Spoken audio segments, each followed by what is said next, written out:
semaine, Joe Hume vient nous parler de musique dans Culture Média. Et aujourd'hui, alors ça faisait un petit moment, vous allez nous raconter une histoire. C'est vrai, souvent je vous parle de nouveautés, je vous fais des petites playlists. Et l'année dernière, je vous racontais beaucoup d'histoires. Je me suis dit, tiens, reprenons un petit peu cette habitude, ça fait toujours plaisir. J'enfile ma petite casquette de Père Castor, effectivement. Et aujourd'hui, l'histoire, vous allez voir, elle concerne deux quand même très grands noms de l'histoire de la musique pop et rock. D'un côté, on a un ancien Beatles, aujourd'hui disparu, monsieur George Harrison. I got my mind set on you. I got my mind set on you. Alors je ne sais pas si du coup vous faisiez partie de la guéguerre entre les Beatles et les Rolling Stones. Je sais qu'à l'époque il fallait souvent choisir. Bien sûr que oui. Non seulement il fallait choisir entre les Stones et les Beatles, mais entre Lennon et McCartney. Oui, bien sûr. Je suis sûr que vous étiez Lennon. Non. Non, je ne pouvais pas le saquer. Perdu.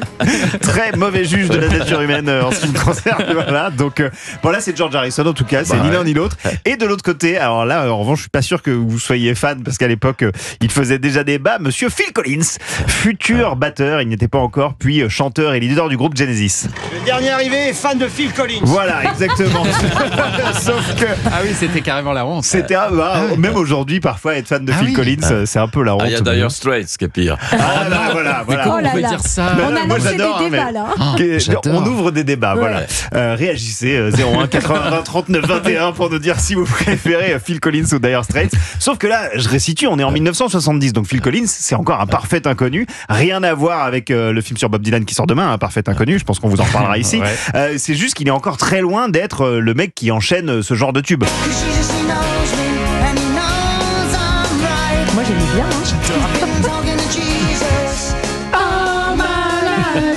Je suis la dernière arrivée. Comment il gagne sa vie à l'époque, Phil Collins? À l'époque, il est musicien de session en fait. Et il joue en studio, il se met au service d'autres artistes. Et un beau jour, il décroche le job de ses rêves.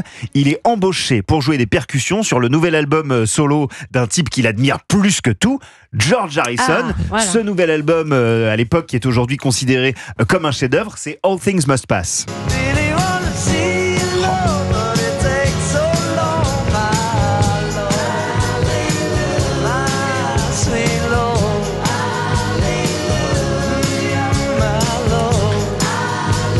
Je pense qu'on est nombreux à apprendre ce matin que Phil Collins joue sur le disque solo d'un Beatles. Sauf que non! Twist! Et voilà, c'est là qu'il y a le twist de l'histoire. Phil Collins enregistre bien toutes ses percussions, il est en studio, il était tellement stressé, impressionné, parce que je rappelle que c'était encore un jeune musicien qui s'en est carrément fait saigner les mains. Et quand l'album sort, il cherche son nom sur les crédits et il le trouve pas. Il se dit, bon, il y a un problème. Sauf que sa partie de congas, donc c'était les percussions qu'il jouait, n'a pas été gardée au mixage final.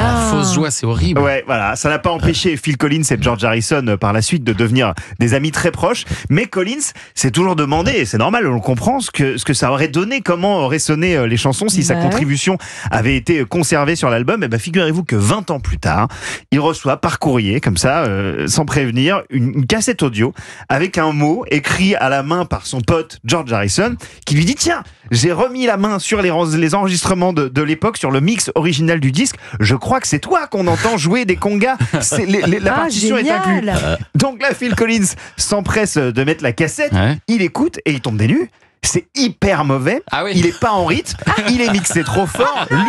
Lui, l'homme à qui on doit quand même l'une des parties de batterie les plus connues de l'histoire. Bien sûr. Paf!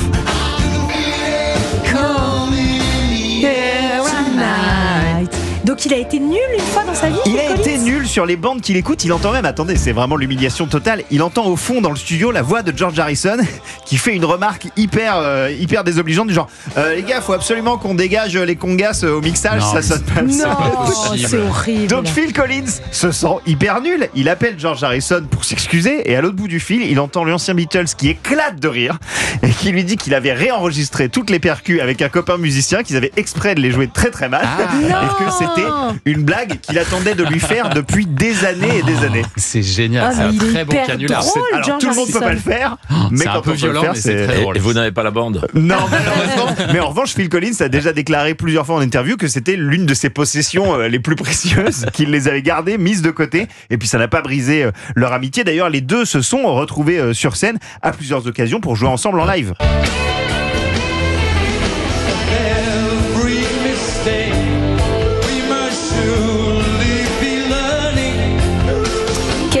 histoire. Ce George Très belle Harrison. histoire ce matin, Joe. Bravo. Et On adore. Joe qu'on retrouve les samedis et dimanches à 21h dans les années top 50. Avec plaisir.